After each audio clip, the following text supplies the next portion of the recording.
A warm welcome to Diplomatic Channel. I'm Amarachi Ubani. This week, we put Mali in focus, the political situation and why Nigeria and the ECOWAS are getting involved.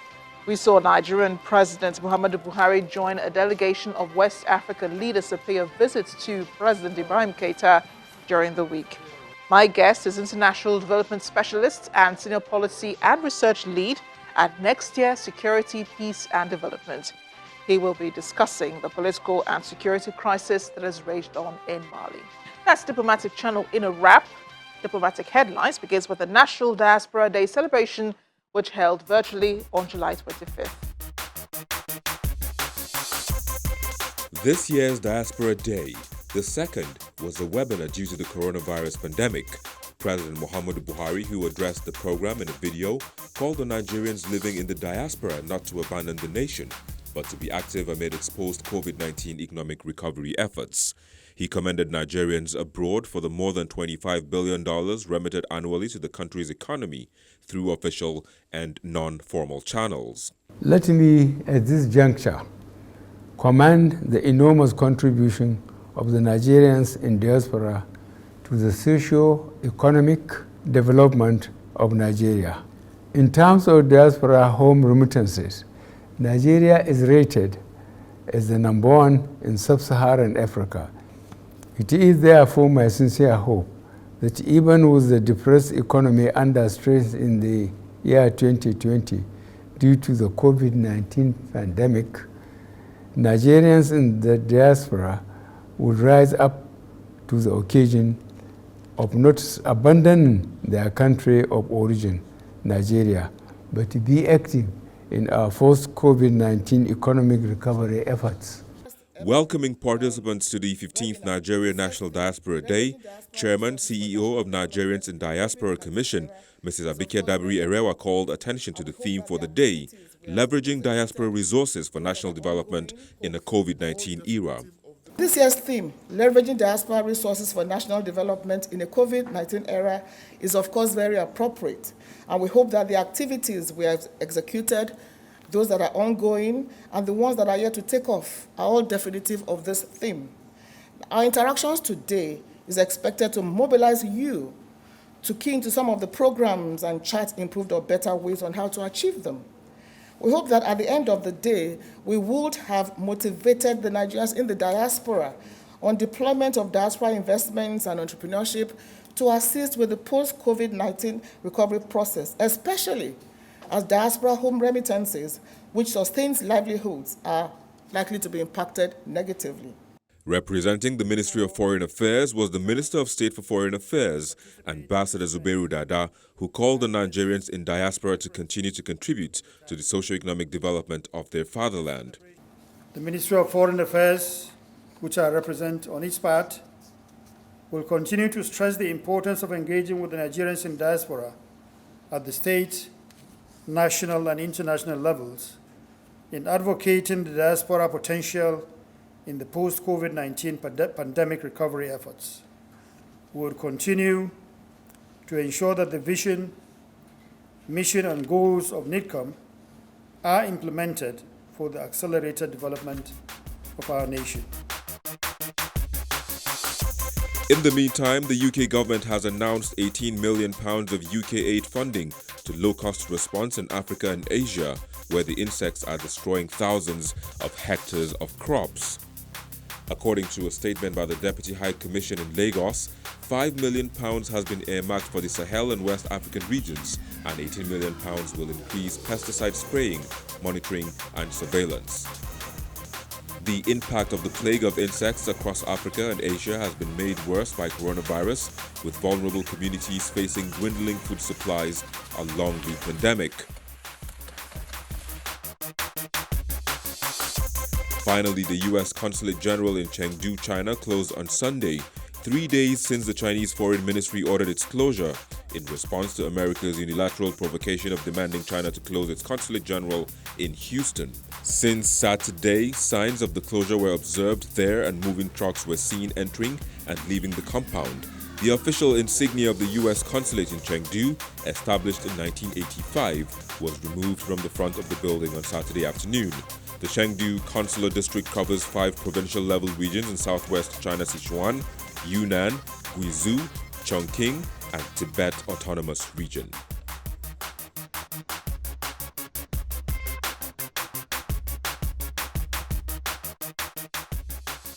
President Muhammadu Buhari was in the Malian capital Bamako on Thursday last week to mediate in the country's political crisis. His visit is based on the invitation by former President Goodluck Jonathan, who is ECOWAS Special Envoy to Mali.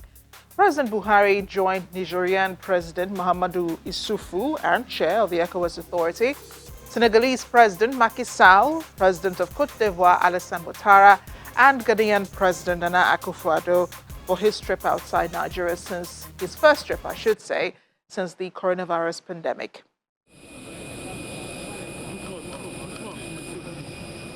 Leaders from the 5 West African countries descended on Mali on Thursday to try to negotiate an end to the political crisis that has rocked the country and raised fears it could undermine a regional fight against Islamist militants. Infuriated by corruption, disputed local election results and army losses to jihadists, tens of thousands of people have taken to the streets, sparking clashes with police, in which the United Nations says at least 14 protesters have died this month.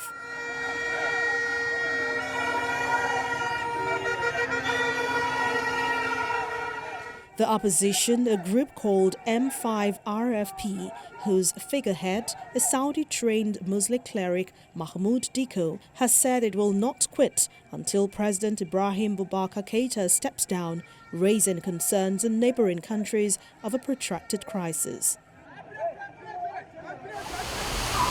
The week before the leaders' visit, ECOWAS Special Envoy, former Nigerian President Goodluck Jonathan, proposed setting up a government of national unity that would include members of the opposition and civil society groups. It also suggested, among others, appointment of new judges to the Constitutional Court, which had already been de facto dissolved by Keïta in a bid to calm unrest. But the proposals were rejected by the June 5 movement, with protest leaders insisting that President Keïta must go and calling for accountability for the killings in the June 10 to 12 protests. In recent weeks, a number of Western diplomats and groups have also been meeting opposition leaders and government officials in an attempt to find a solution. Although a level of calm exists, as the June 5 movement has pledged not to call protests for 10 days until the Eid festival, the situation remains tense and could spill beyond the capital, Bamako. Regional leaders are eager to avoid further instability in Mali, whose 20 million or so population has been plagued by a conflict that began in 2012 and has spilled into neighboring Burkina Faso and Niger. The United Nations says attacks grew fivefold between 2016 and 2020, and 4,000 people killed in the 3 countries last year, up from about 770 in 2016.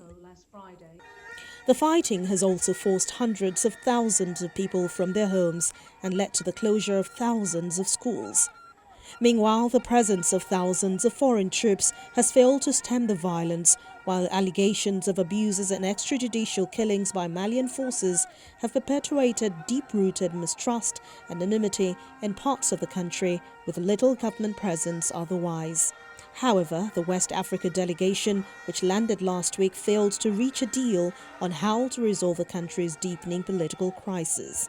After the day-long talks aimed at breaking the deadlock, Niger's President Mahamadou Issoufou said ECOWAS will have a virtual meeting for Monday to discuss a crisis that could further destabilize the country.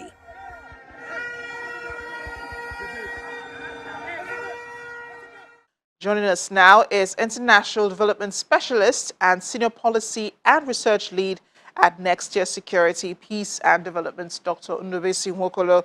Dr. Nwokolo has considerable experience as a researcher, practitioner, lecturer, and trainer on conflict, peace building, development, and security. He also has a detailed understanding of approaches to post-conflict reconstruction and local governance. He joins us now from our studio in Abuja. Dr. Nwokolo, thank you for joining us on Diplomatic Channel. Thank you for having me. I would like to walk us backwards, walk us from backwards, beginning with the delegation that made that visit to Bamako on Thursday. The delegation of West African leaders with President Buhari attending. This is the ideal group to make that trip to Mali, to intervene in the crisis. And the stability of their countries is at stake here, as we understand. But what sorts of discussions do you think that they should be having with the Malian government as they continue to meet this week to ensure that, a stability is possible in Mali? Unfortunately, I think the Sahel region, of which Nigeria is part of it, is experiencing a situation that is not really very encouraging, as in when it comes to issue of conflict. The Malian situation, for now, seems to be drawing a lot of attention, especially to the ECOWAS leaders and the ECOWAS country. Already, Mali is experiencing Islamic terror attacks in the northern part of the region. To add a political conflict to it will be a situation that West Africa might not be able to deal with. Remember, Mali has about 20 million, the population is about 20 million. And again, it's bordered by Burkina Faso and Niger, and the neighboring, the neighborhood effect of the conflict in Mali is likely to destabilize Niger, or is already destabilizing Niger and Burkina Faso. So for the West African leaders who made the trip, yes, one may say, how stable are their countries? Apart from Ghana, which seems to be a bit stable, but not in its own northern region, which equally is experiencing a kind of conflict. But if one is trying to be realistic and try to analyze the entire conflict from a holistic point, Nigeria, being a northern state, has done the right thing by trying to galvanize the other African countries, Senegal, Senegal, Côte d'Ivoire, Niger, Ghana, to see what they can do, to see if they are able to ask the leaders of the June 5 movement to take what the group led by President Jonathan did last week, which was to offer them a national government arrangement, as well as trying to reconstitute the constitutional court, which they've refused. So I think for the West African leaders, intervening, trying to do having a peace deal that could lead to solving at least the political crisis now is a right step in the right direction. And many wonder, with President Buhari among the delegation, how strategic Mali is to Nigeria. Yeah, one thing is very critical for Nigeria as a country. Consider what we're experiencing in the northwestern part of the country, and as well as what we're experiencing in the northeastern part of the country. We have banditry, kidnapping, and all forms of violence going on in the northwestern part. Now we have terrorism going on in the northeastern part. We have Mali, where you have the Trogans, who are regarded as armed bazaar, controlling the northern part of the region. And if the crisis in Mali escalates to a situation where people start moving out of the country, and consider the ECOWAS protocol, it means they could start finding refuge in other African countries. It could escalate into other form of crisis which now we are trying to manage. For Nigeria as a country, we are trying to control the small arms weapon coming into the country. So a situation where you have such a political crisis, and in addition to the terror crisis going on in the north, and these arms keep finding their route into Nigeria, it might be a very difficult situation for us. Well, I do remember reporting on the rise of the Tuareg rebels in northern Mali back in 2011 when, this insecurity began. And I remember the intervention of the French forces first, into the crisis. And it appears that, these Western or international forces are ready to jump into insecurity situations in Africa. And it's much easier and probably much faster than the regional or continental bodies here in Africa. Why is it so much easier for them to come in? And what stake does France have in Mali? Because they still have troops nearby. And even the US troops are also concerned. The AFRICOM, the African Command, which is in Niger, is equally concerned about what's happening in Mali. Now, two things are very critical here. For France, Mali was one of their colonies. So they still have that affiliation. They still have that affiliation, and for them, they think, for France, they think they have this part to play in the stabilization of most Francophone African countries. Now, if you try to look at the political economy of most of these conflicts, you find out that Africa has a situation where even where we have the African standby force, we've not been able to trigger it in such a way that as a standby force, they are able to intervene as early as possible and as effective, as efficient as they could be. If you look at the ECOWAS standby force, which should be, the intervention force for West Africa, they seem to be doing a bit more. But the situation is that West Africa, for instance, now, apart from other issues, the issues of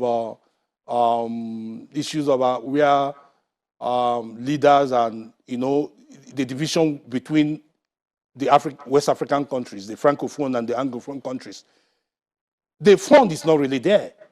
Nigeria is paying almost 60 to 70% of the ECOWAS, shouldering 60 to 70% of ECOWAS bills. Nigeria is not really doing very well in terms of the oil and so on. So this involves a lot. Such intervention involves a lot of money. So you find out that the Western countries, they have the money, and they've sometimes set aside funds for such intervention. So it's easier for them to muster that synergy even amongst them or even individually and intervene as fast as possible. So maybe the strategy really isn't right, because since 2011, Mali has been in, first of all, insecurity crisis, and now in a political crisis. There really doesn't seem to have been a strategy that works. At least 1,000 US troops still stationed in West Africa, but the problem exists. The UN has said that these international interventions have been part of the problem in Mali. The problem in Mali is not really a problem of issue of democracy, democratization, and trying to build a lasting democracy. It's not really how it started. It has to do with more of issue of exclusion, issue of environmental issues, and a kind of what I will refer to as some part of the country, especially the Tuaregs who are in the northern part, feeling excluded from day-to-day activities in Mali.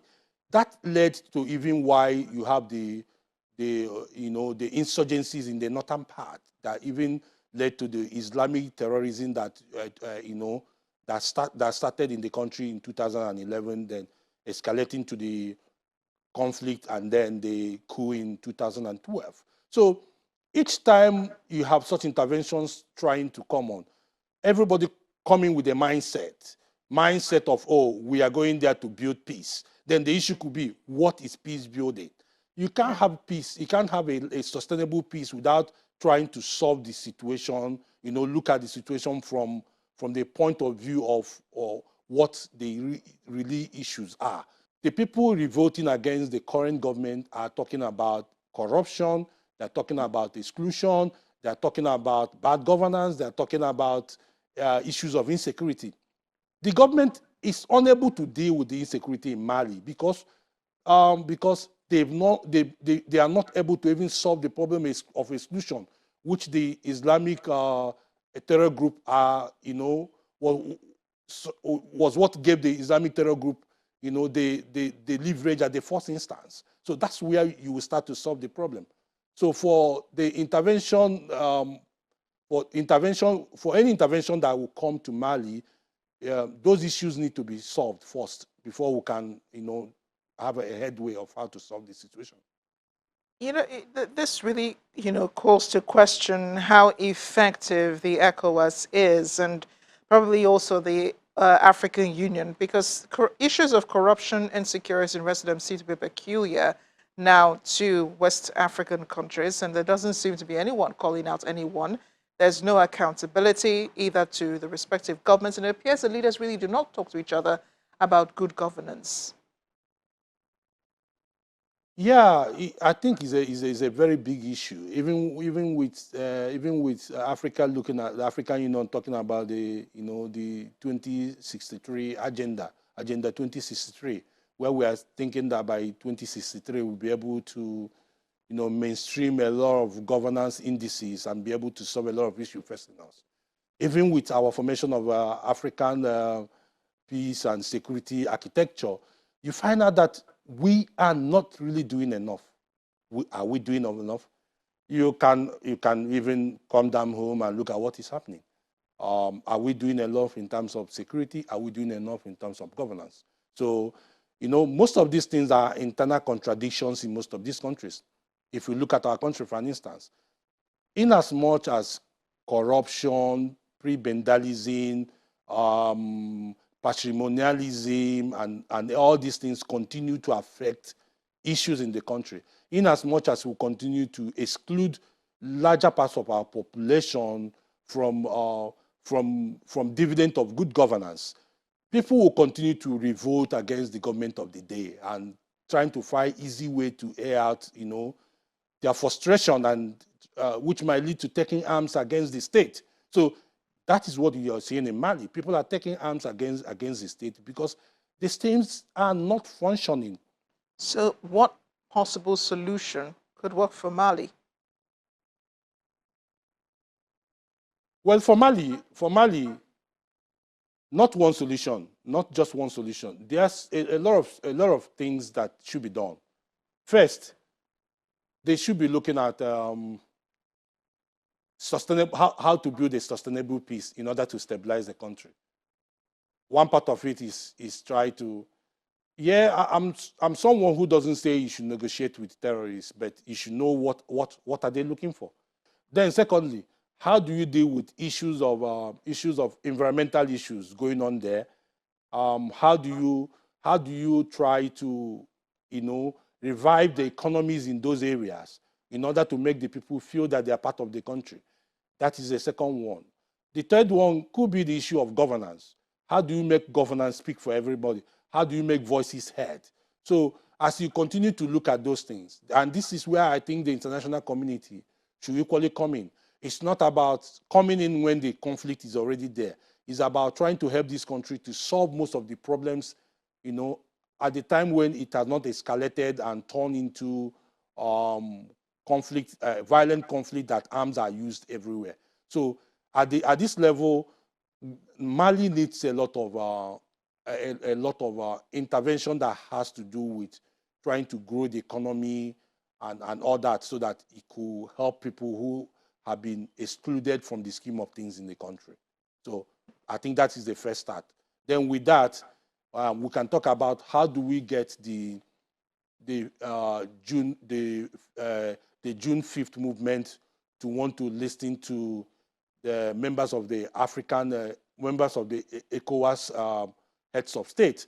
Dr. Nwokolo, thank you again for speaking with us Exactly. on Diplomatic Channel. Thank you for having me. And that's the program this week. Thank you for watching. Don't forget, you can reach us using any of the addresses showing on your screen. I'm Amarachi Ubani. I'll see you next time.